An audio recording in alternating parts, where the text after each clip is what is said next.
Hello students, तो आज हम पढ़ने जा रहे हैं इस प्लेटफॉर्म के ऊपर करंट अफेयर। जैसा कि मैं आपको पहले भी बता चुकी हूँ और हर क्लास के अंदर बताती हूँ कि मैं डेली करंट अफेयर यहाँ पे लेके आऊँगी और आप 10-15 मिनट का डेली का जो करंट अफेयर होता है वो सिर्फ 10-15 मिनट का होता है। और अगर आप daily current 10-15 minute current affair को दे दोगे तो आपके ऊपर ज़्यादा बर्डन नहीं पड़ेगा एग्जाम्स के अंदर। आप 10-15 मिनट ही एक दिन जाके काफ़ी ज़्यादा हो जाएंगी और आपका सारा करंट पेपर अच्छे से हो जाएगा। लेकिन मैं कहीं बिजी हो जाती हूँ तो मैं डेली नहीं लिख पाती हूँ, जैसे कि 1-2 दिन का इकट्ठा हो जाता तो फिर मैं उसको एक साथ इकट्ठा करा देती हूँ, क्योंकि मैं भी एक सामाजिक प्राणी हूँ, मुझे भी काम हो जाते हैं। तो मैं कहीं बिजी अगर हो जाती तो फिर मैं मतलब पूरा लेके आती हूँ, चाहे 1 दिन में आऊँ, 2 दिन में, 3 दिन में। अगर मुझे कहीं बिजी व्यस्तता की वजह से नहीं आ पाती हूँ तो फिर मैं 3-4 दिन का एक साथ इकट्ठा लेके आती हूँ और आप लोगों को कंटेंट प्रोवाइड कराती हूँ या फिर आप लोगों को अपनी क्लास टाइम पे दे देती हूँ, जिससे आप उसको एक साथ कर सको। हाँ, तो यही है कि अगर आप डेली करोगे तो 10-15 मिनट में वो कंप्लीट हो जाएगा, और अगर आप एक साथ करोगे तो फिर वो इकट्ठा हो जाता है। जैसे अगर आप वीकली करंट अफेयर पढ़ोगे तो वो हो जाएगा 1 घंटे का, या 1.5 घंटे का, 2 घंटे का भी हो जाएगा। हाँ, लेकिन अगर आप डेली पढ़ोगे तो वो 10-15 मिनट का होगा और आपको पता भी नहीं लगेगा कि आपने 10-15 मिनट कब पढ़ लिया, क्योंकि 10-15 मिनट तो आप वैसे ही क्या कहते हैं, वो रील्स स्क्रॉल करके या मोबाइल में इधर उधर बातचीत करके भी गवा देते हो। उससे बेटर है कि आप करंट अफेयर को दो, ताकि उसका कुछ आउटकम निकल के आएगा आपके एग्जाम के अंदर, आपके लाइफ के अंदर कुछ रिजल्ट निकलेगा उस चीज़ का। तो अगर आप मंथली अगर आप करंट अफेयर पढ़ोगे तो वो और भी ज़्यादा लेंथी हो जाएगी। इससे बेटर है कि आप डेली का डेली पढ़ लो। ये बात आपको मैं हर क्लास में बोलती हूँ, ताकि आपके दिमाग में क्लिक कर जाए ये चीज़ और आप उस चीज़ को फॉलो करो, क्योंकि एक बात को बार बार बोलने से वो क्लिक करती है माइंड में और उस चीज़ को फॉलो करता है इंसान। है, तो आज मैं पढ़ाने जा रही हूँ आपको करंट अफेयर है 25 तारीख का, क्योंकि मैं बोल रही हूँ ना, मैं किसी काम में व्यस्त होने की वजह से नहीं ला पाई डे, तो वो कल करा रही हूँ। जितना मुझसे होगा ना, मैं अपना 100% देके डेली लाने की कोशिश करूँगी आपके लिए। है, लेकिन बाई चांस अगर कोई काम हो जाता है, घर में नहीं आ पाता, तो फिर मैं उसको एक साथ लेके आके यहाँ आपको प्रोवाइड कराऊंगी। हाँ, कंटेंट करंट अफेयर का। और मैक्सिमम मेरी 100 में से 99.9% जितनी कोशिश होती है कि डेली प्रोवाइड कराऊँ आपको। तो हाँ, डेली का करंट अफेयर ये है 25 तारीख का। तो ये पिक्चर आप देख रहे हो, बता सकते हो आप कि ये किसकी पिक्चर है? ये है मेजर अभिलाषा, जो को मिलिट्री जेंडर एडवोकेट पुरस्कार। ये मेजर अभिलाषा हैं जो मिलिट्री के अंदर एडवोकेट है। होता क्या है कि मिलिट्री के अंदर जैसे अपनी बाहर अलग से वो होती है, न्यायपालिका होती है, मिलिट्री में इनकी अलग से होती है। मिलिट्री के अंदर उनकी अपनी पुलिस होती है मिलिट्री वालों की, और अपनी न्यायपालिका होती है। और उस वहाँ से अगर डिसीजन अच्छे से फैसला नहीं आता है, पक्ष में नहीं आता किसी के, तो वो फिर हाई कोर्ट आ सकते हैं, सुप्रीम कोर्ट जा सकते हैं। तो ये मिलिट्री की जो एडवोकेट होते हैं, जैसे जैग ऑफिसर्स बोलते हैं, ये उनमें है। तो भारतीय सेना की मेजर अभिलाषा बराक को United Nations military gender advocate of year, United Nations military gender advocate of the year पुरस्कार के लिए चुना गया है। वह लेबनान में यूनिफिड मिशन के तहत फीमेल एंगेजमेंट टीम की कमांडर है।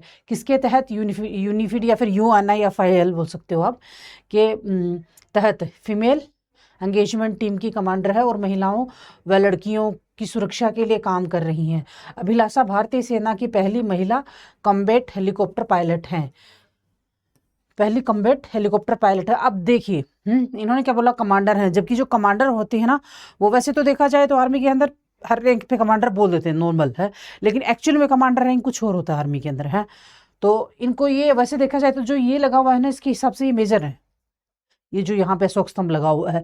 क्योंकि रैंकिंग क्या, आप अगर आर्मी की हायरार्की देखोगे ना, तो आपको पता लग जाएगा कि कौन से रैंक के ऊपर कौन सा यहाँ ये लगता है, चिन्ह लगता है। हैं, तो जैसे पुलिस के अंदर होते हैं ना, अलग अलग यहाँ चिन्ह होते हैं अलग अलग रैंक के अकॉर्डिंग, वैसे आर्मी के अंदर भी होते हैं। हैं, तो लेकिन इनको कमांडर, यानी ये वहाँ की उस टीम को कमांड कर रही होगी, इसलिए इनको कमांडर बोला गया है। वैसे रैंक के अकॉर्डिंग देखा जाए तो कमांडर किसी और को बोलते हैं। दूसरी बात ये है कि अभी यूपीएससी के अंदर, जो अभी 3-4 दिन पहले यूपीएससी का एग्जाम हुआ है, उसके अंदर भी क्या पूछा गया है कि कोर के बारे में, आर्मी की कोर के बारे में पूछा गया है कि कोर 4-5 कोर के वो नंबर दे रखे थे कि ये कोर कहाँ है, ये कोर कहाँ है, ये कोर, और ये पूछा होता है ये कोर कहाँ है।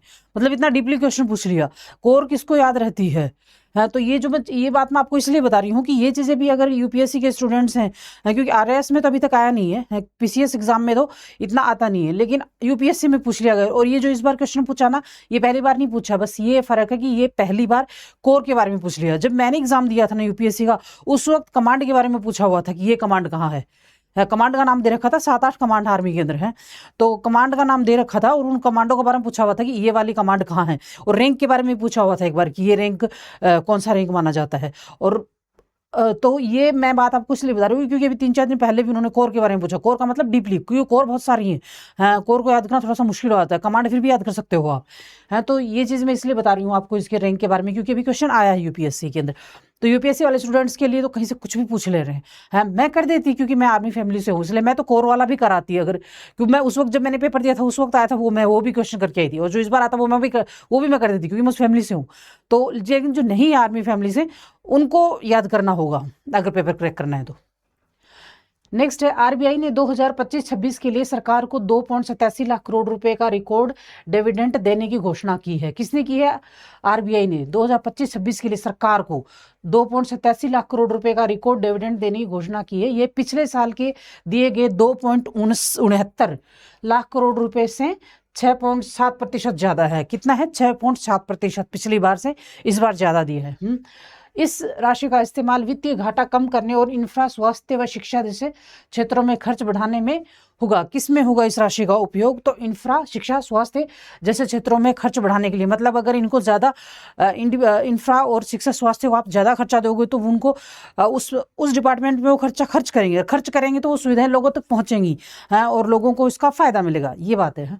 ओडिशा ने 1 जून के, नेक्स्ट देखते हैं, उड़ीसा ने 1 जून से सभी सरकारी विभागों के लिए इलेक्ट्रॉनिक वाहन खरीदना अनिवार्य किया। इससे ईंधन बचेगा और खर्च कम होगा। किराए पर लिए जाने वाले वाहन भी ईवी के ही होने चाहिए। अधिकारियों को सार्वजनिक परिवहन व कारपूलिंग को बढ़ावा देने के निर्देश दिए हैं। ये क्यों हुआ है? इसका एक रीज़न तो ये है कि ये जो इलेक्ट्रिक व्हीकल वाला है ये तो अब से नहीं, इंडिया में पहले से शुरू हो चुका है, कि सब इलेक्ट्रिक वाहन लो ताकि क्लाइमेट पे ये जो पोल्यूशन हो रहा है इसका कम असर हो, है। लेकिन अभी ये ज़्यादा जोर क्यों दिया जा रहा है इसके ऊपर? अभी ज़्यादा जोर आपको पता है ना, अभी ये ईरान और इराक का जो युद्ध चल रहा है इस वजह से पेट्रोल की समस्या हो रखी है, एलपीजी की समस्या हो रखी है, महंगाई बढ़ती जा रही है। उस वार का इफेक्ट हमारे भारत पे पड़ रहा है, इस वजह से अभी इन चीज़ों पर ज़्यादा जोर दिया जा रहा है। वैसे ये लागू तो चीज़ें पहले ही हो चुकी हैं क्लाइमेट की वजह से, क्योंकि पोल्यूशन ज़्यादा हो रहा है, ये जलवायु परिवर्तन ज़्यादा हो रहा है इस वजह से। लेकिन अभी ज़्यादा जो करंटली दिया जा रहा है वो इस वॉर की वजह से दिया जा रहा है क्योंकि महंगाई बढ़ती जा रही है। नए अध्यक्ष, प्रेजेंट टाइम में कौन कौन से नए अध्यक्ष बनाए गए? मतलब डेली के अकॉर्डिंग, क्योंकि आप डेली के डेली शब्द याद कर लोगे, हाँ, और नाम याद कर लोगे, कौन सी नियुक्तियां नई हुई है, कौन सी पुरानी है, किस जगह पे कौन आया है। तो वही बात आ गई ना कि डेली के डेली याद कर लो कि नाम भी इतने अटपटांग होते हैं कि आप 1-2 बार उनके नाम सुन लोगे तो आपको याद हो जाएंगे। क्योंकि जो हार्ड वर्ड होते हैं और हार्ड नाम होते हैं ना, उनको 2-4 बार मैं खुद ही यहाँ बोल दिया करूँगी ताकि आपके माइंड में वो चीज़ क्लिक कर जाए। राज्यसभा सांसद राघव चड्ढा को, ये तो आजकल बहुत फेमस नाम हो गया है। आप रील्स वगैरह स्क्रॉल करते होंगे उसमें भी आ रहा होगा और न्यूज़ में भी बहुत फेमस हो गया, अखबार में भी। को राज्यसभा की याचिका समिति का नया अध्यक्ष बनाया गया है। राज्यसभा के सभापति सीपी राधाकृष्णन ने समिति का पुनर्गठन करते हुए 10 सदस्यों को नामित किया। याचिका समिति आम लोगों की शिकायतों और प्रार्थनाओं पर विचार करती है। याचिका समिति, इस शब्द से पकड़ो, याचिका क्या होती है? इस शब्द को समझ लो, उसके बाद में आपको ये पूरी चीज़ याद आ जाएगी, समझ आ जाएगी कि क्या चीज़ है, हाँ। इसमें और एक ये, इस शब्द, इन नंबरों को याद करना है। एक इस नाम को याद करना होगा जो ज़्यादा हार्ड है, और अगर किसी को ये नाम याद नहीं है तो ये नाम भी याद करना होगा। सीपी राधाकृष्णन ने समिति का पुनर्गठन किया। पुनर्गठन का मतलब आपको पता होगा क्या होगा, पहले से गठित है वो, लेकिन उसको दोबारा बनाया गया है, उसमें कुछ सुधार किया गया है। जिसके 10 सदस्यों को नामित किया है, जिसके अध्यक्ष बनाया गया है राघव चड्ढा जी को, है। जो होती क्यों ये आम लोगों की जो शिकायतें होती हैं, जैसे कि मैं यहाँ से लेटर लिख दूँ तो वो किसी की कंप्लेन कर दूँ तो उस पर वो लोग एक्शन करके उसमें सुधार करेंगे। इस्तीफा, मतलब प्रेजेंट टाइम में कौन कौन है जिसने इस्तीफा दिया है, किस किस जगह पे किसको चूज किया है। अमेरिका की नेशनल इंटेलिजेंस निदेशक तुलसी गबार्डा ने अपने पद से इस्तीफा दिया है। नेशनल इंटेलिजेंस निदेशक, उन्होंने अपने पति के कैंसर इलाज के दौरान उनके साथ रहने के लिए फैसला लिया है। हारून लुकास कार्यवाहक निदेशक बने हैं। मतलब तुलसी गबार्ड की जगह है हारून लुकास जो हैं वो कार्यवाहक निदेशक बने हैं। किसके बने हैं? नेशनल इंटेलिजेंस निदेशक के, जो अमेरिका की है। तुलसी गबार्ड अमेरिकी कांग्रेस की पहली हिंदू सदस्य रही हैं। किसकी? अमेरिकी कांग्रेस की पहली हिंदू सदस्य कौन रही है? तुलसी गबार्ड। नेक्स्ट, एलन मस्क की कंपनी, ये नाम तो आप ऑलमोस्ट सबको पता होगा। 6 महीने के और 1 साल के बच्चे को भी इनका नाम पता होगा। कि कंपनी स्पेसएक्स ने दुनिया के सबसे बड़े और शक्तिशाली रॉकेट स्टारशिप V3 का सफल परीक्षण किया और 124 मीटर ऊंचे इस रॉकेट को टेक्सास के स्टारबेस से लॉन्च किया गया। कहाँ से किया गया है? टेक्सास के स्टारबेस से लॉन्च किया गया है। यह पिछले मॉडल से ज़्यादा बड़ा और ताकतवर है। मतलब जो मॉडल इनका पहला था उनसे ज़्यादा बड़ा और ज़्यादा ताकतवर है। जो पहले के मॉडल होते हैं ना, उनसे जो नए मॉडल आते हैं वो ज़्यादा ताकतवर होते हैं, ज़्यादा पावरफुल होते हैं। चाहे किसी भी आप रिसर्च में देख लो, चाहे आप क्या कहते हैं इसमें गाड़ियों में देख लो, हाँ, या फिर आप कोई भी नया औजार बनता है उस औजार में देख लो, चाहे मेडिकल लाइन में देख लो, चाहे गाड़ियों में देख लो, या फिर क्या कहते हैं ये अंतरिक्ष में देख लो कि कोई भी पहले का रॉकेट और नया बना हो, उसमें फ़र्क देख लो, तो ये चीज़, ये डिफरेंस सब में मिलता है। ओके, देन यह पिछले मॉडल से ज़्यादा बड़ा और ताकतवर है। नासा अपने ओटेमिस मिशन के तहत, कौन सा मिशन? ओटेमिस मिशन के तहत चंद्रमा पर अंतरिक्ष यात्रियों को भेजने के लिए इसी रॉकेट का इस्तेमाल करेगा। चंद्रमा पर अंतरिक्ष यात्रियों को, चंद्रमा के ऊपर ये एलन मस्क हैं, ये कॉलोनी बनाने के चक्कर में है, चंद्रमा पे लोगों को बसाने चाहते हैं ये वहाँ पे, तो इसलिए इन्होंने इसका निर्माण करवाया है। स्टारशिप को पूरी तरह से दोबारा इस्तेमाल करने योग्य बनाया जा रहा है ताकि भविष्य में मंगल ग्रह तक मिशन भेजे जा सकें। इस परीक्षण के दौरान रॉकेट में 20 मॉक स्टारलिंक सैटेलाइट भी अंतरिक्ष में पहुंचाएगा। ये जो है ये आपके आएगा किसमें? साइंस एंड टेक्नोलॉजी के करंट में। मतलब साइंस और टेक्नोलॉजी का जो करंट पहले की जो हैं, क्या है पहले के? जैसे रॉकेट, पहले की जो रॉकेट्स हैं और उनको स्टारशिप V3 का सफल परीक्षण, मतलब ये V3 है, इससे पहले भी V1 V2 होंगी जो आपने ट्रेडिशनल में पढ़ा होगा। हाँ, तो PCS का और UPSC का ज़्यादा, अगर UPSC का वैसे तो प्रेडिक्ट नहीं कर सकते ना, तो अभी आप UPSC को, क्योंकि जो पेपर अभी आया है ना उस हिसाब से तो ऐसा लग रहा है कि हर साल से कुछ ना कुछ चेंजेस हो रहा है। लेकिन RPSC या PCS जो है, किसी भी स्टेट का PCS है, वो भी इन्हीं के नक्शे कदमों पे चल रहा है। तो इनका पैटर्न क्या है? इनका traditional plus current is equal to UPSC and PCS। जैसे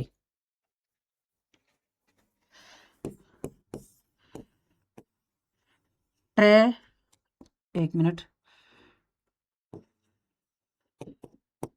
traditional plus current is equal to UPSC and PCS। ये बिल्कुल आसान फॉर्मूला है UPSC और PCS को समझने का। Okay, next, word of the day, मतलब कौन सा वर्ड है जो सबसे ज़्यादा यूज़ किया गया किस दिन? 25 मई को, क्योंकि ये 25 मई का करंट अफेयर था, है? तो सबसे ज़्यादा नॉर्मल, सबसे ज़्यादा फेमस और नॉर्मल और सबसे ज़्यादा यूज़ किया जाने वाला वर्ड कौन सा था? तो था सिलेक्टिविज्म। सिलेक्टिविज्म होता क्या है? क्या होता है सिलेक्टिविज्म? ये जो शब्द है ये क्या है? ये दो शब्दों सिलेक्ट और एक्टिविज्म से मिलकर बना है। इसका मतलब है सिलेक्ट और विज्म, इसका दो टुकड़े करो ऐसे, दोनों से मिलकर बना है, जिसका मतलब है बिना जमीन पर सक्रिय हुए केवल सोशल मीडिया के जरिए किसी सामाजिक या राजनीतिक अभियान का समर्थन करना। ये आपको समझ में आ गया होगा और आपको आ जाएगा। अगर अभी भी नहीं आया है तो जैसे ये कंप्लीट होगा ना, आपको समझ में आ जाएगा कि किस चीज़ के बारे में ये बात हो रही है, क्योंकि ये आजकल बहुत ज़्यादा ये फेमस हो रहा है, बहुत ज़्यादा। मोबाइल आप खोलो तो यही चीज़ नजर आएगी। इसमें पोस्ट शेयर करना, सिलेक्टिविज्म में सबसे ज़्यादा होता क्या है? पोस्ट को शेयर करना, हैशटैग करना और प्रोफाइल पिक्चर बदलना या ऑनलाइन पिटीशन साइन करना, प्रोफाइल पिक्चर बदलना और पोस्ट शेयर करना, हैशटैग करना, ये चीज़ इसके अंदर आती है। करना जैसी गतिविधियां शामिल होती हैं इसके अंदर। इससे लोगों में जागरूकता तो बढ़ती है, लेकिन इसका असर अक्सर ज़मीन पर कम दिखाई देता है। हाल ही में सोशल मीडिया पर चर्चा में रही कॉकरोच जनता पार्टी को भी सिलेक्टिविज्म का उदाहरण माना जाता है। ये शब्द क्यों निकल के आया सिलेक्टिविज्म? ये इसलिए निकल के आया क्योंकि ये कॉकरोच जनता पार्टी निकल कर आई। और ये क्यों आई वो भी आप लोगों को पता होगा, है कि एक बयान दिया गया था CGI ने, तो उसको थोड़ी सी मिसअंडरस्टैंडिंग होगी कि CGI साहब ने बोला कुछ और था और वो अंडरस्टैंडिंग कुछ और हो गया लोगों को, जिसकी वजह से ये पार्टी निकल के बाहर आ गई। और जिसकी वजह से ये पार्टी निकल के बाहर आई तो जो कंपटीशन वाले स्टूडेंट्स हैं उनके लिए ये वर्ड निकल के बाहर आ गया। तो एक चीज़ के पीछे एक हो जाता, तो इस वजह से ये वर्ड निकल के बाहर आया है कि थोड़ी सी मिसअंडरस्टैंडिंग की वजह से, कि समझना कुछ था और समझ गए कुछ, बोला गया कुछ था। सो ये था। नेक्स्ट, ये है 26 मई का, 26 मई का करंट अफेयर। गुजरात सरकार ने मेटा के साथ समझौता किया है। किसने किया है? गुजरात सरकार ने मेटा के साथ समझौता किया है। इससे राज्य की 20 से ज्यादा विभागों को सेवाएं एवं व्हाट्सएप पर होंगी। मतलब सेवाएं 20 से ज्यादा स्टेट्स जो हैं विभागों को, 20 से ज्यादा विभागों की सेवाएं अब व्हाट्सएप पर होंगी। व्हाट्सएप पर मतलब कि अगर कोई समस्या होगी तो उसका व्हाट्सएप पर सॉल्यूशन कर दिया जाएगा। 20 से ज्यादा विभागों को इसके अंदर इन्वॉल्व किया है। किसने किया है? गुजरात सरकार ने मेटा के साथ समझौता किया है। सुगम डिजिटल गुजरात, इसका नाम क्या दिया गया है? सुगम डिजिटल। यानी डिजिटल के जो डिजिटल बोलो तो सारा ही आ गया है, मोबाइल भी आ गया, आपका लैपटॉप भी आ गया, कंप्यूटर भी आ गया, सब कुछ आ गया डिजिटल में। इसके अंदर सुगमता से यानी आसानी से आपको वो मिलेंगी, सुविधाएं मिलेंगी कि आप घर में बैठ के कोई मैसेज डाल दे रहे हो, उसकी रिप्लाई आपको उससे वहां मिल जाएगी। जाके कार्यालय के 4-5 चक्कर लगाने नहीं होंगे, चप्पलें नहीं तोड़नी होंगी, वो समस्या खत्म हो जाएगी है, और इजीली, और आपका टाइम बच जाएगा कि आप घर पे बैठे हो, यहीं पे आपकी समस्याएं सोल्व हो जा रही है। प्लेटफॉर्म से लोग घर बैठे गुजराती और अंग्रेजी भाषा में आय जाति और ईडब्ल्यूएस प्रमाण पत्र के लिए आवेदन कर सकेंगे। मतलब ये जो काम है आय जाति और ईवीएस, ये हम ऑनलाइन कर देंगे और वहीं से हमको आगे से रिप्लाई घर पे बैठे ही मिल जाएगी। देश के 12 सांसदों और 4 संसदीय समितियों को, कितने सांसदों? 12 सांसद और 4 संसदीय समितियों को संसद रत्न पुरस्कार के लिए चुना गया है। संसद रत्न पुरस्कार, संसद रत्न पुरस्कार के लिए। ये पुरस्कार प्राइम पॉइंट फाउंडेशन की ओर से सांसदों के सदन में उपस्थित बहस में सॉरी मतलब कोई सांसद संसद में साल भर में कौन से सत्र में कितने दिन गया, उसने कितनी जनता की प्रॉब्लम संसद तक पहुंचाई, सरकार के सामने पहुंचाई, उसका कितना सॉल्यूशन वहां से लिया, कितनी वो वहां से प्रॉब्लम कितनी सॉल्व हुई, मतलब उसका सॉल्यूशन निकाल के जनता तक वापस रेमेडी पहुंचाई। ये चीज इसमें बताई गई है। सांसदों के सदन में उपस्थिति, बहस में भागीदारी और विधायी कार्यों में योगदान के आधार पर दिए जाते हैं। ये जो रत्न है, संसद रत्न पुरस्कार, ये इसलिए दिए जाते हैं किसके द्वारा? प्राइम पॉइंट फाउंडेशन की। किसके द्वारा दिया था? प्राइम पॉइंट फाउंडेशन जो उनके द्वारा दिए जाते हैं। और किस लिए दिए जाते हैं वो? कि कोई सांसद में तीनों सत्रों में कितने दिन गया, ये चीज नोट की जाती है। कितने क्वेश्चन वहां उठाए, कितनी जनता की प्रॉब्लम सांसद तक पहुंचाई, संसद तक पहुंचाई कि हाँ यहाँ हमने सरकार के सामने रखी, और उनका वहां से सॉल्यूशन लेके वापस फिर जनता तक उस चीज को पहुंचाया कि हाँ मैंने आपकी ये समस्या रखी थी संसद में, इसका ये सॉल्यूशन आपको वहां से संसद से मिला है, और ये आपकी प्रॉब्लम जो थी वो सॉल्व होगी, जनता तक फिर रिप्लाई दी। रिकॉर्ड, भारतीय धाम मतलब किस किस खिलाड़ी ने किस किस चीज में रिकॉर्ड बनाया है, या फिर किसी भी फील्ड में पॉपुलैरिटी पाई है, किसी भी पर्सन ने उसमें मतलब रिकॉर्ड तोड़ा है। भारतीय धावक गुरिंदर वीर सिंह ने फेडरेशन कप में 100 मीटर दौड़ 10.09 सेकंड में पूरी कर राष्ट्रीय रिकॉर्ड बनाया है। किसने? गुरिंदर वीर सिंह ने फेडरेशन कप में 100 मीटर दौड़ 10.09 सेकंड में पूरी कर राष्ट्रीय रिकॉर्ड बनाया। यह है वह ऐसा करने वाले पहले भारतीय स्प्रिंटर बने हैं। पहले गुरिंदर वीर ने 10.17 सेकंड का रिकॉर्ड बनाया, फिर अनिमेश ने 10.15 सेकंड के साथ इसे तोड़ा। फाइनल में गुरिंदविंद, ये पंजाबी नाम है, गुरिंदर वीर ने 10.9 सेकंड के साथ फिर रिकॉर्ड बनाया। मतलब पहले इन्होंने 10.17 सेकंड का रिकॉर्ड बनाया, उसके बाद अनिमेश ने इनका रिकॉर्ड 10.15 सेकंड में तोड़ दिया, उसके बाद में फिर इन्होंने दोबारा बनाया 10.9 सेकंड के साथ फिर रिकॉर्ड बनाया है। और ये देखिए, ये है वो महान गुरिंदरवीर सिंह। देख लीजिए इस चेहरे को, कभी मैपिंग आ जाएगी, मतलब पिक्चर आ जाएगी तो भी आप पहचान जाओगे कि बंदा कौन है। फिर है स्पेस मिशन। चीन ने सेंजोऊ 23 स्पेस मिशन लॉन्च किया है। कौन? सेंजोऊ। इस नाम को अच्छे से याद कर लेना, क्योंकि उनके नाम हमें याद नहीं होते और हमारे नाम उनको याद नहीं होते। जैसे हमें उनके नाम अजीब लगते हैं, किनके?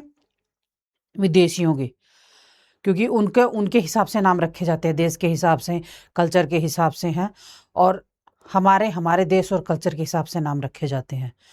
तो हमें उनके नाम हार्ड लगते हैं, उनको हमारे नाम हार्ड लगते होंगे। हैं, हमें उनके नाम जल्दी से याद नहीं होते, उनको हमारे नाम याद नहीं होते होंगे। जब बुक्स में वो लोग हमें भी पढ़ते होंगे, ऐसे जैसे मैं यहाँ अपन इनको पढ़ रहे हैं वैसे वो लोग भी हमको पढ़ रहे होंगे अपनी बुक्स के अंदर। जिसने अच्छे अच्छे काम किए हैं, मुझ जैसे को तो क्या पढ़ रहे होंगे, लेकिन जिन्होंने बहुत अच्छे अच्छे काम किए हैं, जैसे अपने खिलाड़ी हैं, पॉलिटिशियंस हैं और पॉपुलर पर्सनैलिटीज़ हैं उनको। ओके तो इस नाम को अच्छे से याद कर लेना। कहने का मतलब ये है सेंजोउ 23 स्पेस मिशन लॉन्च किया है। यह चीन का सबसे लंबा मानवयुक्त मिशन है। क्या है चीन का सबसे लंबा मानवयुक्त मिशन? सेंजोउ 23। क्या है? सेंजोउ 23। सेंजोउ 23 है।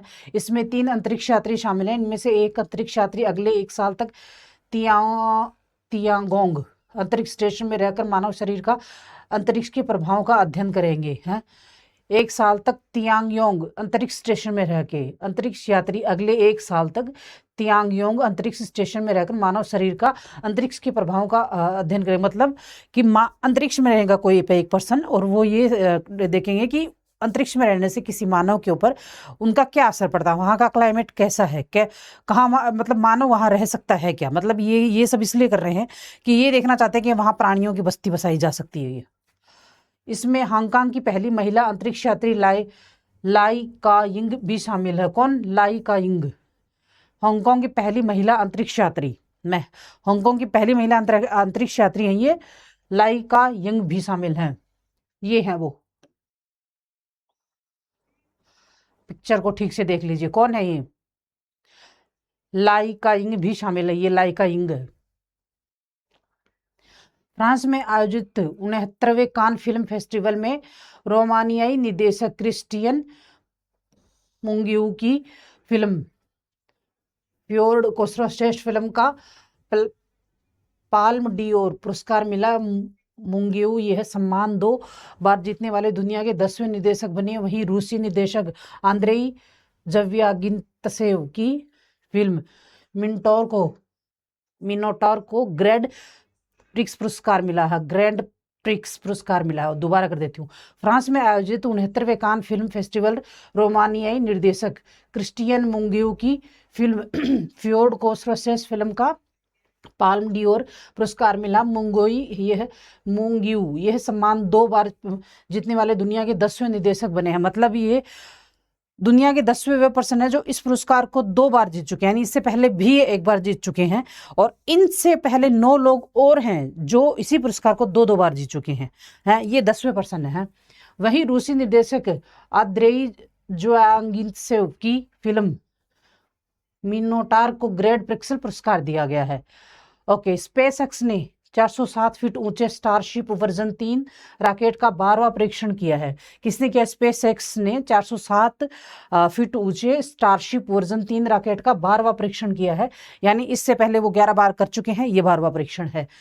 इसमें पहली बार नए रैप्टर 3 इंजनों का इस्तेमाल किया गया। उड़ान के दौरान सुपर हेवी बूस्टर तकनीकी सदस्यता के कारण समुद्र में गिर गया, लेकिन मुख्य स्टारशिप यान ने हिंद महासागर में सफल लैंडिंग की है। उड़ान के दौरान सुपर हेवी बूस्टर तकनीकी समस्या के कारण समुद्र में गिर गया। कौन गिर गया? समुद्र के नहीं, heavy booster, super heavy booster. लेकिन मुख्य स्टारशिप यान था उन्होंने हिंद महासागर के अंदर सफलतापूर्वक लैंडिंग कर ली। Next word of the day क्या है?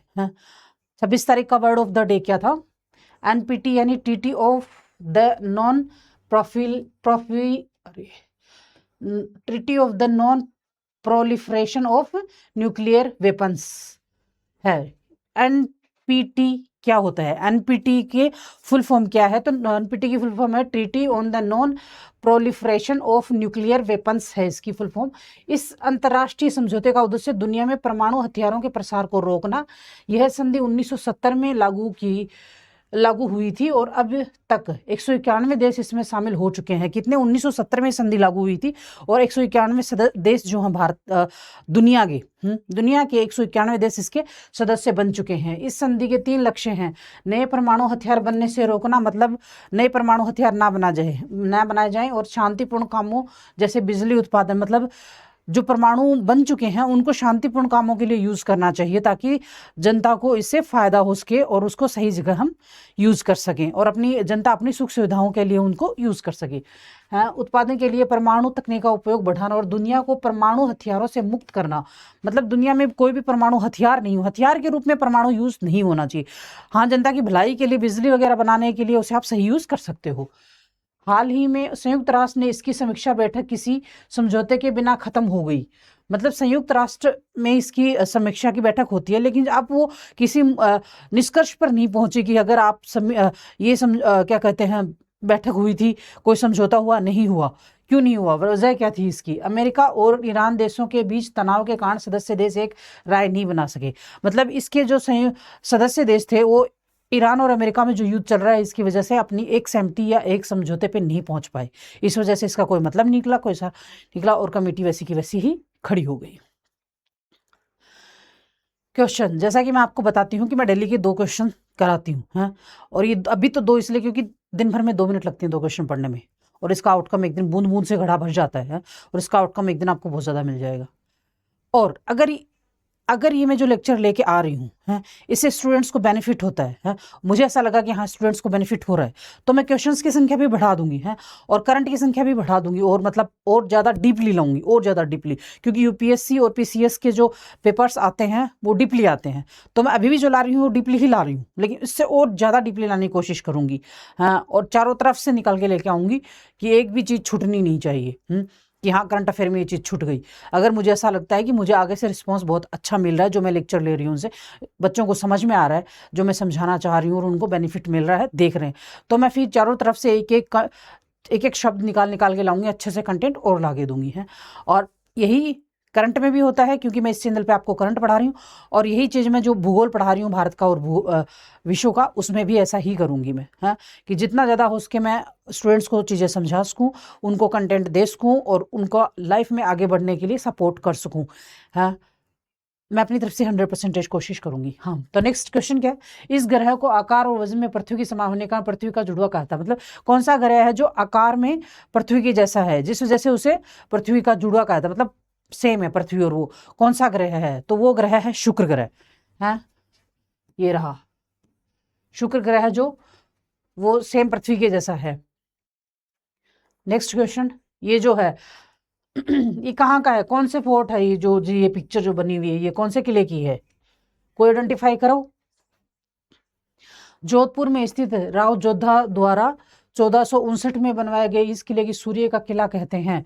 मतलब ये जो किला है ये राव जोधा द्वारा जोधपुर में बनवाया गया था, कौन से सन में? 1459 के अंदर, जिसे सूर्य किला भी कहा जाता है। तो ये कौन सा किला है? ये मेहरानगढ़ का किला है।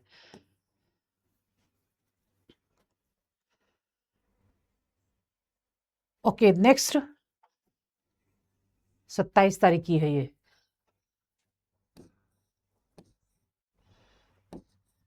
हाँ, ये मिस प्रिंटिंग हो गई। भारत अमेरिका में खनिजों की सुरक्षित सप्लाई पर समझौता। सप्लाई पर भारत और अमेरिका में खनिज जो हैं उसकी सुरक्षित सप्लाई, मतलब जो हमारे भारत के अंदर ज़्यादा खनिज हो रहे हैं वो हम अमेरिका में सप्लाई करेंगे। बीच में अमेरिका के साथ थोड़ा गड़बड़ हो गया था हमारा, आप लोगों का अखबार पढ़ते होंगे, न्यूज़ भी देखते होंगे कि थोड़ा टैक्स वगैरह बढ़ा दिया था ट्रंप ने, तो थोड़ी समस्याएं क्रिएट हो गई थी। क्या बोल सकते हैं अब ट्रंप के बारे में, क्या ही बोलूँ मैं। तो हो गई थी, टैक्स वगैरह बढ़ाया था, समस्याएं हो गई, लेकिन प्रेजेंट टाइम में थोड़ी सी समस्याएं सॉल्व हो रही हैं, चीज़ें पटरी पर आ रही हैं। अब समझ नहीं आ रहा वो ट्रम्प की बुद्धि पटरी पर आ रही है, क्या हो रहा है समझ नहीं आ रहा कुछ। चलो इधर अपन अपनी पढ़ाई पे फोकस करते हैं। हाँ, भारत और अमेरिका ने महत्वपूर्ण खनिजों और दुर्लभ मृदा तत्वों की सुरक्षित आपूर्ति के लिए समझौता किया है। किसके लिए? भारत और अमेरिका ने महत्वपूर्ण खनिजों और दुर्लभ मृदा तत्वों, मतलब मृदा के अंदर से हमें जो खनिज कैल्शियम, पोटेशियम, मैग्नीशियम ये सारे मिलते हैं ना, उनके तत्वों की सुरक्षित आपूर्ति के लिए समझौता किया है।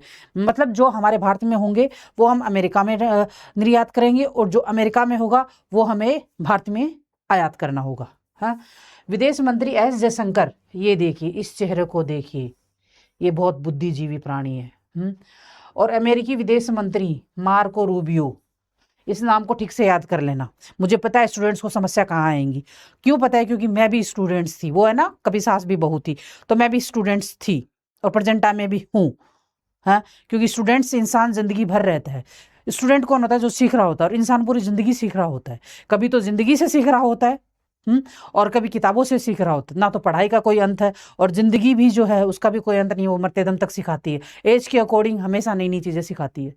सो मार्को रूबियो ने इस चेहरे को देखिए, ये चेहरा आपने पहले भी कहीं देखा है। जैसे न्यूज़ में बताते हैं, देखिए पहचानिए इस चेहरे को, आपने पहले भी कहीं देखा होगा। वैसे आप इस चेहरे को देखिए और पहचान लीजिए। अगर दोबारा कभी आपसे पूछा जाए कि ये मार्को रूबियो कौन है, तो आप नींदों में भी, सपनों में भी बताओ कि हाँ, उसकी शक्ल ऐसी है, और नाम उनका ये है। नाम बताएं तो शक्ल याद आनी चाहिए, शक्ल बताएं तो नाम याद आना चाहिए। ओके, इधर आ जाइए। इसका आदान प्रदान किया गया। इसका उद्देश्य खनन, रिसाइकलिंग और सप्लाई चेन में सहयोग बढ़ाना। मतलब खनन में सहयोग बढ़ाना और रिसाइकलिंग है, और सप्लाई चेन में सहयोग बढ़ाना, तथा चीन का निर्भरता कम करना, चीन पर निर्भरता कम करना। ये जो विदेश नीति होती है ना, वो ऐसी होती है कि जिधर जरूरत होती है ना, उधर ही जाना पड़ता है। अगर इस देश की जरूरत है तो इधर चले जाओ, चाहे वो पहले कितना भी दुश्मन रहा हो। इस देश की जरूरत है तो इधर चले जाओ, चाहे वो कितना भी दुश्मन रहा हो। जिधर जरूरत होती है उधर से विदेश नीति लुढ़क जाती है, ऐसी होती है। एनीवे, ये बड़े बड़े लोगों की बड़ी बड़ी बातें हैं, हमारे नहीं है। हमारा काम सिर्फ पढ़ना है, सिलेबस तक ही है फिलहाल प्रेजेंट टाइम में। तो महाराष्ट्र कैबिनेट ने सावंतवाड़ी रेलवे स्टेशन का नाम बदलकर लोकमान्य मधु दंडवते रेलवे टर्मिनल रखने के प्रस्ताव को मंजूरी दी। मधु दंडवते समाजवादी नेता और कोंकण रेलवे के मुख्य वास्तुकार माने जाते हैं। वे देश के पूर्व रेल और वित्त मंत्री भी रहे हैं। महाराष्ट्र कैबिनेट ने सावंतवाड़ी रेलवे स्टेशन का नाम, महाराष्ट्र की जो कैबिनेट है उन्होंने सावंतवाड़ी जो रेलवे स्टेशन है, किसी रेलवे स्टेशन का ये नाम है महाराष्ट्र के अंदर। जो महाराष्ट्र के स्टूडेंट्स होंगे वो जल्दी इस चीज़ को समझ जाएंगे, क्योंकि उन्होंने सुना होगा। और बाकियों ने, जिन्होंने सुना है उन्होंने ठीक है, जिन्होंने नहीं सुना वो अब सुन लेंगे, हैं, याद करना होगा इस नाम को, हैं। और उसका नाम चेंज किया है महाराष्ट्र कैबिनेट ने, इसकी परमिशन दे दी। तो नाम क्या रखा? लोकमान्य मधु दंडवते रेलवे टर्मिनस नल होना चाहिए, नस, रेलवे टर्मिनल रखने के प्रस्ताव को मंजूरी दे दी है। अब ये नाम रखा क्यों रखा है इसका नाम लोकमान्य मधु दंडवते? कौन थे ये मधु दंडवते? कोई तो होंगे ना, कोई फेमस पर्सनैलिटी होंगी, तभी इनका नाम चेंज करके ये रखा गया है।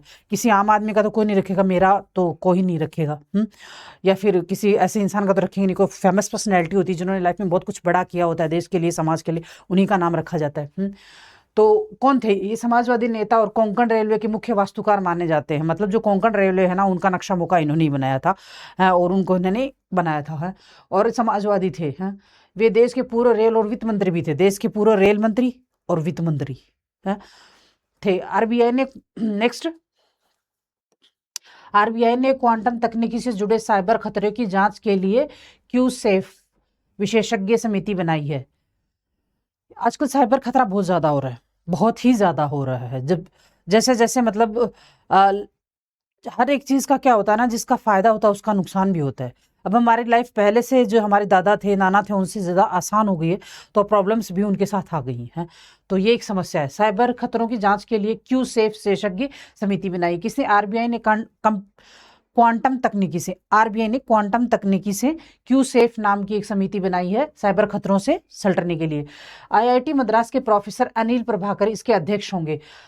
आईआईटी मद्रास के जो अनिल प्रभाकर हैं वो इसके अध्यक्ष होंगे, नाम को अच्छे से याद कर लेना।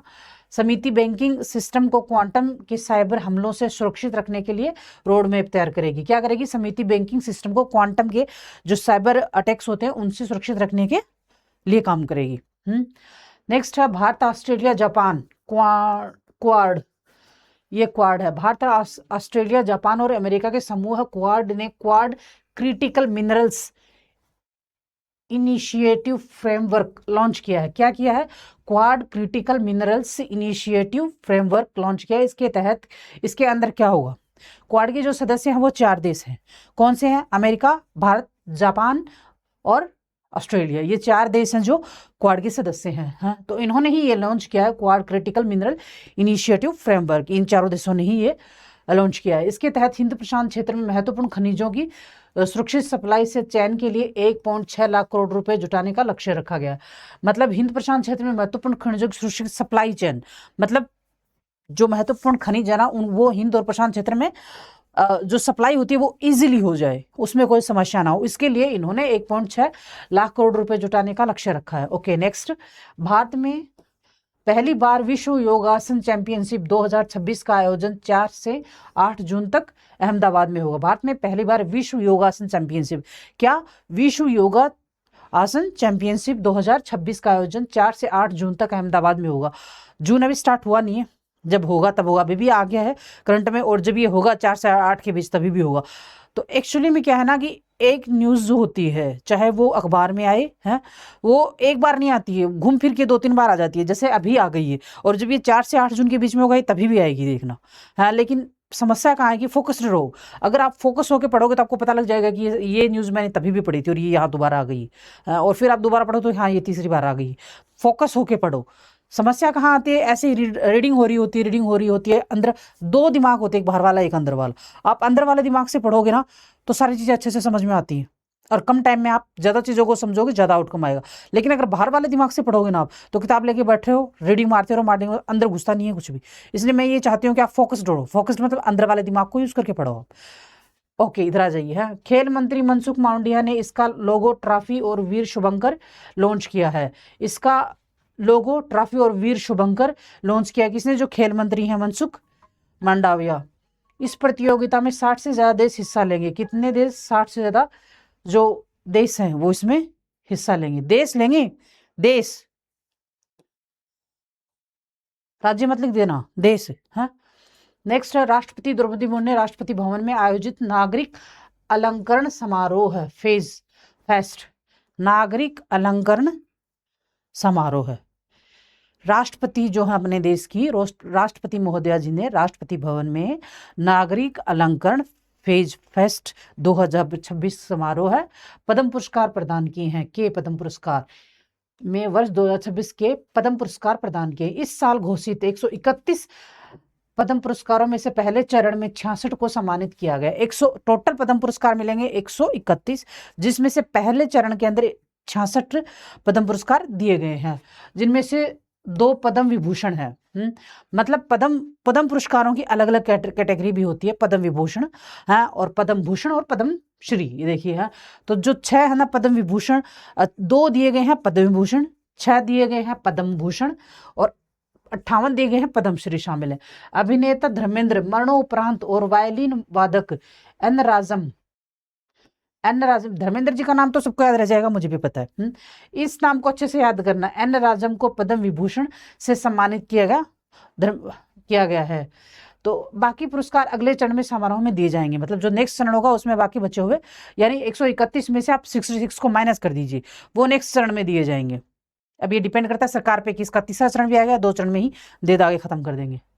Word of the day, word of the day कौन सा है? 27 मई का। कौन सा वर्ड रहा 27 मई का जो सबसे ज्यादा यूज किया गया? Abraham accords. Abraham accords Israel और कई राज्य अरब देशों के बीच दोस्ती और सहयोग का समझौता है। इजराइल और कई अरब देशों के साथ। अरब देशों की समस्या क्या है? वो इजराइल को देश नहीं मानना चाहते। उनको वो इसको बॉयकॉट करना चाह रहे हैं कि नहीं, हम इजराइल को देश नहीं मानेंगे। लेकिन इजराइल भी अपना अस्तित्व दिखाना चाहता है कि नहीं, मैं देश हूं, मुझे आप देश मानिए। अमेरिका भी ये बात बोल रहा, नहीं आप इसे देश मानिए, आप इसे देश ये कहिए कि हाँ ये भी एक कंट्री है, इतना सम्मान इसे दीजिए कि ये कंट्री है। इसे 2020 में अमेरिका की मदद से शुरू किया गया था। इसका उद्देश्य पुराने विवाद कम करना। इजराइल और अब्राहम अकॉर्ड्स इजराइल और कई अरब देशों के बीच दोस्ती और सहयोग का समझौता है। अब अब्राहम अकॉर्ड जो इजराइल, इससे 2020 में अमेरिका की मदद से शुरू किया गया था। इसका उद्देश्य पुराने विवाद कम करना और व्यापार, तकनीकी व सुरक्षा जैसे क्षेत्रों में सहयोग बढ़ाना, यानी जो पहले का इनका कोई विवाद है ना उनको खत्म करना है और आगे नई तरीके से जीना शुरू करना है देशों के बीच है। तो व्यापार, तकनीकी और सुरक्षा जैसे क्षेत्रों में सहयोग बढ़ाना है, ये चाहते हैं। इस समझौते में सबसे पहले संयुक्त अरब अमीरात और बहरीन शामिल हुए थे। बाद में मोरक्को, सूडान और कजाकिस्तान भी इससे जुड़े। यह समझौता अभी चर्चा में है क्योंकि अमेरिकी राष्ट्रपति डोनाल्ड ट्रंप चाहते हैं कि सऊदी अरब, पाकिस्तान, कतर और तुर्की जैसे अन्य मुस्लिम देश भी इसमें शामिल हों। सऊदी अरब, पाकिस्तान, कतर और तुर्की जैसे अन्य मुस्लिम देश भी, ताकि मध्य पूर्व में शांति और आर्थिक सहयोग बढ़ सके। कौन चाहता है ये चीज? ट्रंप जी चाहते हैं। अब है क्वेश्चन, 2 क्वेश्चंस दिल्ली के हैं। अंडमान द्वीप समूह और निकोबार द्वीप समूह को अलग करने वाला जलमार्ग कौन सा है? ये मैंने आपको ज्योग्राफी में पढ़ा है, और अभी 2 दिन पहले आपको लेक्चर लिया था, उसमें मैंने ये चीज बताई थी। तो कौन सा चैनल है जो 10 डिग्री चैनल है, जो अंडमान और निकोबार को अलग करता है? जलमार्ग। ये देखिए, इनको पहचानिए, कौन है ये? न्यूज वालों के जैसे बताऊं क्या? देखिए ये कौन है, इनको पहचानिए। हैं, ये बहुत अच्छी पर्सनैलिटी है। हैं, 1958 में कल्याणकारी अर्थशास्त्र में योगदान के लिए नोबेल पाने वाले इस भारतीय अर्थशास्त्री का नाम क्या है? तो ये है अमर्त्य सेन। है, मतलब 1998 में कल्याणकारी अर्थशास्त्र में योगदान के लिए, मतलब इनका इकोनॉमी के अंदर, अर्थशास्त्र में इनका बहुत ज्यादा योगदान। आपने पहले जब इकोनॉमी पढ़ी होगी तो इनका नाम आपने काफी बार पढ़ा होगा, मुझे पता है। नाम तो पढ़ा होगा लेकिन पिक्चर नहीं देखी होगी, वो मैं आपको दिखा रही हूँ, देख लीजिए। है, इस भारतीय अर्थशास्त्री का नाम है अमर्त्य सेन। अच्छे से देख लीजिए, क्योंकि पिक्चर अपने माइंड में काफी लंबे टाइम तक स्टोर रहती है। तो ये जो पिक्चर है, इनका चेहरा जो है, जो आप अभी देख रहे हो, ये काफी लंबे टाइम तक स्टोर रहेगा आपके चेहरे दिमाग में। इनका चेहरा आपके दिमाग में काफी लंबे टाइम तक स्टोर रहेगा। डेली करंट अफेयर 28 मई, अभी ये है 28 मई का। हाँ, जनसंख्या बदलावों के अध्ययन के लिए हाई लेवल कमेटी बनी। जनसंख्या बदलावों के लिए, मतलब जनसंख्या के अंदर कोई चेंजेस के लिए अभी हाई लेवल कमेटी समिति बनी है। फेडरेशन ऑफ, शुरुआत करते हैं पहला, फेडरेशन ऑफ वेस्टर्न इंडिया सीने एम्प्लाइज ने अभिनेता, शॉर्ट में बोल तो फीस, ने अभिनेता रणवीर सिंह के खिलाफ असहयोग निर्देश जारी किया। अब FWIC यानी फीस के 4 लाख से ज्यादा सदस्य रणवीर के साथ काम नहीं करेंगे। कार्यवाही डॉन 3 शूटिंग के लिए 3 हफ्ते पहले फिल्म छोड़ने पर हुई है। मतलब फेडरेशन ऑफ वेस्टर्न इंडिया सीने एम्प्लाइज, ये एक फेडरेशन है जिसके अंदर क्या होता है कि सभी इनके जो सदस्य होते हैं सारे, ये मतलब जैसे कि एक फेडरेशन होती है, तो जो एक्टर्स वगैरह आते हैं, उनकी अगर कोई समस्या होगी तो ये फेडरेशन उनके लिए काम करेगी। है, तो वैसे एक ये फेडरेशन है, लेकिन ये कानूनी तौर पर लीगल नहीं है, मतलब जरूरी नहीं है कि आप इसका ऑर्डर मानो। तो अब रणवीर कपूर जो है, अब उन्होंने कुछ भी देखा होगा, वो अपना, उनका पर्सनल मैटर है कि वो नहीं करना चाह रहे हैं, उसमें अपन कुछ बोल नहीं सकते हैं। तो उन्होंने मना कर दिया कि मैं नहीं करूंगा इस मूवी में काम। है, तो अब उसके ऊपर ये बोल रहे हैं कि मेरा इतना पैसा लग गया है, तो इसका मतलब रणवीर कपूर के अगेंस्ट में ये इस फेडरेशन को खड़ा कर रहे हैं, कहने का सारांश ये है। जनसंख्या नेक्स्ट है, जनसंख्या में हो रहे बदलावों के अध्ययन के लिए high level committee on demographic change गठित हुई। जनसंख्या में हो रहे बदलावों के अध्ययन के लिए, मतलब अभी जो जनसंख्या में बदलाव हो रहे हैं ना, ये क्यों हो रहे हैं, इसका अध्ययन करने के लिए high level committee on demographic change गठित हुई। सेवानिवृत्त न्यायमूर्ति प्रकाश प्रभाकर नावलेकर इसके अध्यक्ष हैं। कमेटी अवैध प्रवासन, असामान्य कारणों से हुए जनसंख्या बदलावों के आकलन कर रिपोर्ट करेगी। किसके लिए रिपोर्ट करेगी ये? इसके अध्ययन, कमेटी अवैध प्रवासन है, असामान्य कारणों से हुए जनसंख्या के बदलावों के आकलन, मतलब क्यों इतना बदलाव हो गया जनसंख्या के अंदर है, उसके बदलावों के लिए ये वो करेगी, आकलन करेगी उनका ये कमेटी। नेक्स्ट है रिकॉर्ड। कौन कौन से रिकॉर्ड बनाए हैं, किस किस ने बनाए हैं? रॉयल चैलेंजर्स बेंगलुरु के कप्तान, अभी IPL चल रहा है, आपको पता है ना, ये उसी की है न्यूज़ है। रॉयल चैलेंजर्स बेंगलुरु, आपको तो पता ही होगा क्योंकि क्रिकेट तो इंडिया का सबसे ज़्यादा पसंदीदा मैच है, सभी देखते हैं, हर बच्चा देखता है उसको। रॉयल चैलेंजर्स बेंगलुरु के कप्तान रजत पाटीदार IPL में सबसे तेज 200 छक्के लगाने वाले भारतीय बल्लेबाज बन गए। कौन बन गए हैं? रॉयल चैलेंजर्स बेंगलुरु के कप्तान रजत पाटीदार, रॉयल चैलेंजर्स बेंगलुरु, उसके जो कप्तान हैं पाटीदार, रजत पाटीदार कप्तान 200 छक्के लगाने वाले भारतीय बल्लेबाज बन गए, मतलब उन्होंने 200 छक्के लगा दिए हैं। उन्होंने इस मामले में अभिषेक शर्मा का रिकॉर्ड तोड़ा है। इससे पहले जो थे वो अभिषेक शर्मा थे, उनका अब रिकॉर्ड टूट गया, अब ये सबसे ज़्यादा 1 नंबर पर आ गए हैं। इनके बाद में अगर किसी और ने मार दिए छक्के, इन्होंने 200 छक्के मारे, किसी ने 201 या 202 मार दिया ना, तो फिर उनका नाम आ जाएगा इनकी जगह पे। इसके साथ ही पाटीदार लगातार 2 सीजन में टीम को IPL फाइनल में पहुंचाने वाले 5वें कप्तान भी बन गए हैं। मतलब 2 सीजन में इन्होंने टीम को IPL में, मतलब 2 सीजन ऐसे थे जब ये कप्तान थे और वो टीम फाइनल में पहुंची है। ये बन गए हैं। उससे पांचवें कप्तान भी बन गए, पांच मतलब इनसे पहले 4 कप्तान और थे जिन्होंने 2 बार 4 मेंबर कप्तान बने, जब उन्होंने 2 बार आईपीएल में अपने खुद कप्तान रहते हुए टीम को आईपीएल में पहुंचाया, और ये 5वें बन गए। इस चेहरे को अच्छे से देख लीजिए, कभी अगर आ जाएगी कहीं कोई पिक्चर तो आप याद कर लोगे, या तो नाम से आप ये चेहरा सामने छवि बन जाएगी। जब ये नाम आएगा, कौन, रजत पाटीदार, इनका नाम आएगा तो ये चेहरा आपके सामने आएगा, या फिर ये फोटो देख के आपको इनका नाम याद आना चाहिए। ये है निधन, किनका निधन हुआ? शूटर रणधीर सिंह का 79 वर्ष की आयु में निधन हो गया। शूटर रणधीर सिंह, उन्होंने 1978 एशियन गेम्स में ट्रैप शूटिंग इवेंट में स्वर्ण पदक जीतकर भारत को शूटिंग में पहला एशियन गेम्स गोल्ड दिलाया है। इन्होंने 1978 एशियन गेम्स में ट्रैप शूटिंग इवेंट में स्वर्ण पदक जीतकर 1978, तब तो मैं भी पैदा नहीं हुई थी, हाँ, स्वर्ण पदक जीतकर भारत में शूटिंग पहला एशियन गेम्स गोल्ड दिलाया। शूटिंग में पहला एशियन गेम्स गोल्ड दिलाया था। वे ओलंपिक काउंसिल ऑफ एशिया के अध्यक्ष भी रह चुके हैं। उन्हें 1979 में अर्जुन अवार्ड से सम्मानित किया गया। 1979। देखिए समस्या क्या है ना, आजकल के स्टूडेंट्स को आना हिंदी के अंदर गिनती नहीं आती। सही बताऊं, कहीं कहीं मुझे भी नहीं आती है, लेकिन फिर भी मैं जोड़ लेती हूँ, अटैच कर लेती हूँ शब्दों को। मुझे भी नहीं आती, सही बता रही हूँ आप लोगों को।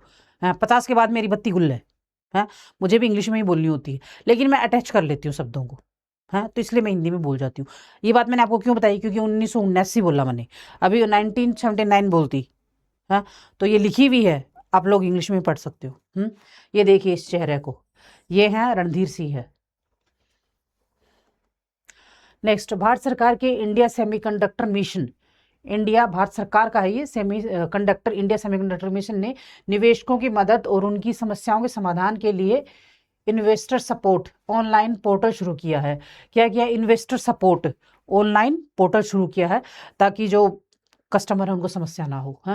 इस पोर्टल पर भारत में निवेश करने वाले इच्छुक लोगों को सरकारी योजनाओं, नीतियों और मंजूर परियोजनाओं की जानकारी एक ही जगह मिल जाएगी। मतलब भारत के अंदर अगर किसी को इंटरेस्ट है कि कोई यहाँ की योजनाओं के बारे में इन्वेस्ट करना चाहता है, तो उनको योजनाओं, नीतियों और के बारे में ऑनलाइन ही मंजूरी परियोजनाओं की जानकारी ऑनलाइन ही पता लग जाएगी। मतलब ऑनलाइन सर्च करेंगे इस पोर्टल के ऊपर तो उन्हें सारी जानकारी पता हो जाएगी। समस्या नहीं होगी कि हमें अगर भारत में ये चीज़ पता लगानी तो कैसे, चाहे वो विदेशी हो और चाहे वो अपने देश के रहने वाले नागरिक हों, दोनों के लिए है ये चीज़ है। ताइवान अब भारत से आगे निकलकर दुनिया का 5वां सबसे बड़ा शेयर बाजार बन गया है। ओहो, ये लो, मतलब अब ताइवान भी हमसे आगे निकल गया।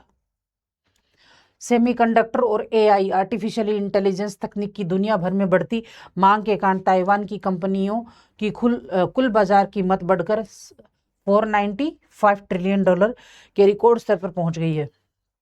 भारत के ताइवान जो देश है, किधर है ताइवान? एक बार माइंड मैपिंग करो, किधर है? चाइना की किस साइड में है? दक्षिणी वो क्या कहते हैं उसको, जापान भी उधर ही है। किस दक्षिणी साइड में है, उत्तर साइड में है, या पश्चिमी या पूर्व, किस साइड में है चीन के ताइवान? ओके, नेक्स्ट है तो सेमीकंडक्टर और एआई तकनीकी की दुनिया भर में बढ़ती मांग है, जबकि ये जो सेमीकंडक्टर और एआई है, ये ताइवान जो है, दक्षिण कोरिया, उत्तरी कोरिया, चीन, इन सब में बहुत ज़्यादा, मतलब इलेक्ट्रिक का जो सामान ना, वो चीन में, दक्षिण कोरिया, उत्तरी कोरिया और ताइवान, जापान, इन देशों में इलेक्ट्रिक का सामान ज़्यादा होता है। तो अभी एआई का ज़माना है, तो एआई में इनके सामान की डिमांड ज़्यादा होती है पूरी दुनिया में, और अगर दुनिया भर में ज़्यादा होगी इनके सामानों की डिमांड, तो इनकी इकोनॉमी तो बढ़नी है ना, तो बढ़ेगी। ओके, कीमत बढ़कर $4.95 ट्रिलियन की रिकॉर्ड स्तर पर पहुंच चुकी है। नेक्स्ट क्या है? वर्ड ऑफ द डे क्या रहा 28 तारीख का?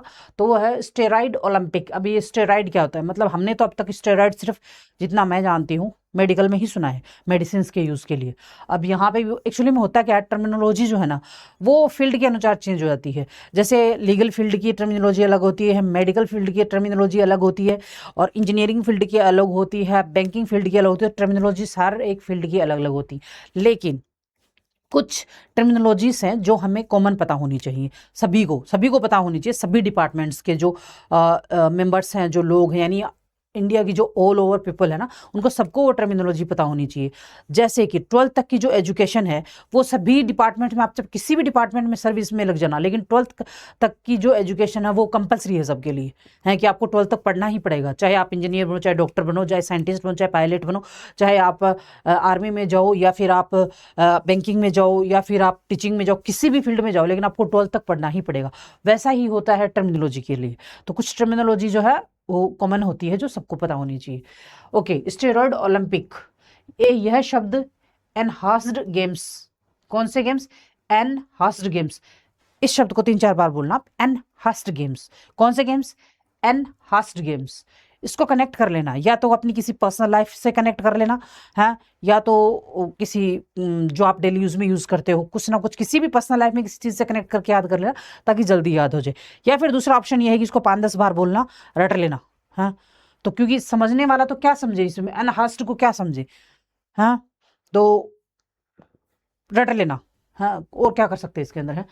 ओके, यह शब्द एनहांस्ड गेम्स के लिए इस्तेमाल होता है। इसमें खिलाड़ियों को डॉक्टरों की निगरानी में ताकत और प्रदर्शन बढ़ाने वाली दवाएं लेने की खुली अनुमति दी जाती है।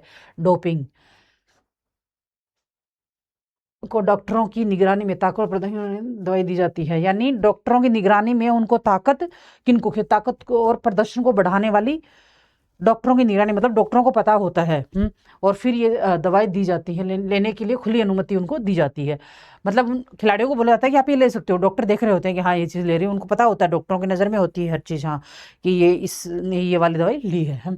ओलंपिक जैसे पारंपरिक खेलों में डोपिंग पर पूरी तरह प्रतिबंधित है, लेकिन इसी वजह से काफ़ी सारे खिलाड़ी भी बाहर हुए हैं। जब वो ले लेते हैं, ये डोपिंग कर लेते हैं, तो ओलंपिक से में प्रतिबंधित है ये, और फिर पता लग जाता है तो उनको फिर खेल से निकाल दिया जाता है, हाँ?